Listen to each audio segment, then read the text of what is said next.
Araw mga kambing, yung araw po ay nagdagdag po tayo ng apat na inahin. Ito po yung isa, apat na inahin na magiging bagong alaga ng aking tatay. Kakarating na yan dito at nakita natin na maganda yung kanilang pangangatawan, malakas.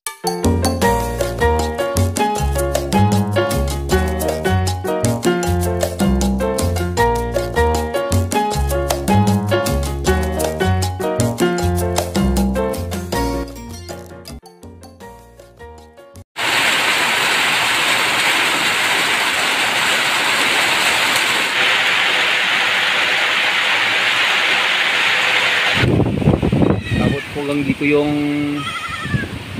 tail ni Bagyong Igay. Napakalakas po ng hangin dito habang nagpapasto po tayo ng ating mga kambing. Palaging umulan, from time to time umulan. Si Suki at si Rusi ay 1 month old and 1 week, pero malakas na po silang kumain talaga. Iniiwanan na sila dito ni Jenny ng nanay nila kung saan umabot ng hanap ng pagkain yun. Pero po ito sila, talagang malakas na po silang kumain at mahaba na yung mga katawan nila. Tsaka kahit binabasa ng ulan ay masigla sila. Yan yung pinagkaiba talaga ng native goats compare po sa mga hybrid natin. Yung hybrid ay naku, napaka okay kasi ang lalaki ng katawan. Pero pag ganito, may bagyo, may ulan, basa yung lupa, hindi po nila kakayanin. Kasi itong mga native natin kasi napakataas ng kanilang resistensya. Kahit sa mga infection at sa mga sakit, grabe po sila makaka-adapt po talaga sila sa grabe na hindi kahit di magandang sitwasyon ng ating temperatura. Ang araw mga kambing, yung araw po ay nagdagdag po tayo ng apat na inahin. Ito po yung isa, apat na inahin na magiging bagong alaga ng aking tatay. Kakarating na yan dito at nakita natin na maganda yung kanilang pangangatawan, malakas po yung kanilang pangangatawan. Galing po nila, malakas po silang kumain, lalo na po ito. Pero yung tatlong kasamahan niya dun sa taas ng goat house, yun yung medyo naninibago masyado, kaya pinaakyat muna at saka doon na lang muna pakainin. Kasi nga umaatake pa ngayon si Bagyo Egay. Kaya sabi ko ng tatay, ipasok mo na muna doon sa housing at saka doon lang muna pakainin. Kasi isang gabi silang nababad sa sa ulan. Kaya sabi ko baka masyadong nalamigan yung gabi. Kaya puntahan natin doon sa goat house yung tatlo para ipakita sa inyo mga kagri yung mga dinagdag natin ngayong araw na magiging alaga ng aking tatay. Kasi po karamihan sa ngayon ay naka free range lang. Kahit doon si Jack sa ilalim, kahit na F2 yan, malakas yung resistensya niya sa ulan at sa tubig. Yan po si Jack, kasama si Maha. Yan po. Nandito po sa taas yung tatlo. Kasi nga medyo masyadong nanibago. Ito po sila. Malalaki po ito sila. At itong malaking inahin ay buntis. Kaya sabi ko hindi naman problema kasi malakas naman kumain sa kabuntis. Anak niya yung isa, kaya medyo may kapayatan. Kaya sabi ko baka bukas pa ito sila talagang kakain ng masinsinan kasi naninibago po sila dito sa place. Para yung lingon-lingon at saka tawag dun, patingin-tingin kung saan. Yan po. Ito yung bagong tatlo at saka yung isang nasa labas, pang-apat. So medyo kumpleto na yung gusto nating numbers para kay tatay.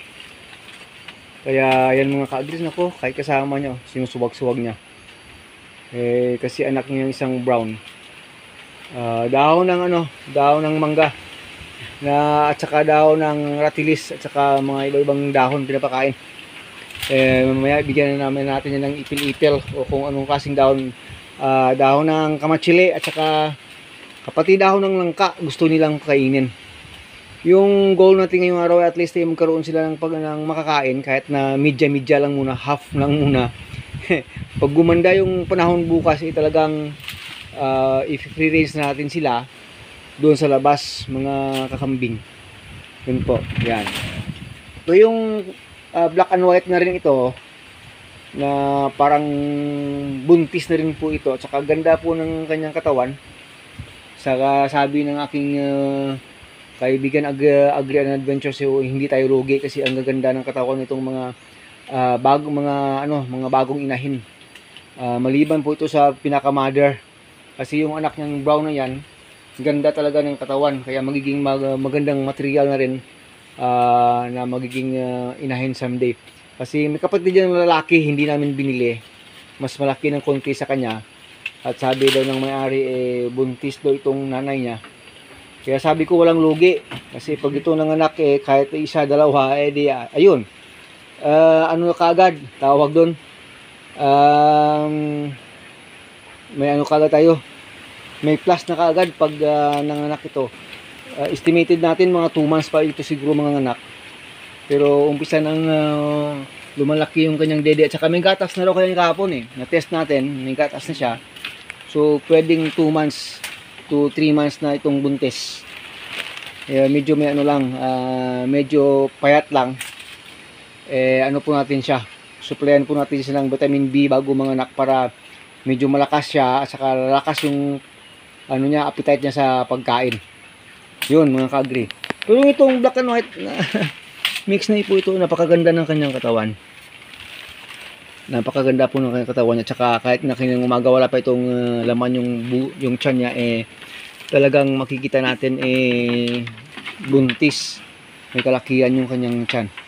Sinusuwag kasi ng isang ito hindi niya talaga ano yan kasama niya sa isang farm, pero syempre dahil hindi na anak, ayaw malapitan, gusto suluhin yung pakain Sige mga ka-agri, hanggang dito na lang, nagdagdag po tayo ng 4 na inahin. Last na po ito para sa numbers na gusto nating maabot para sa kay tatay.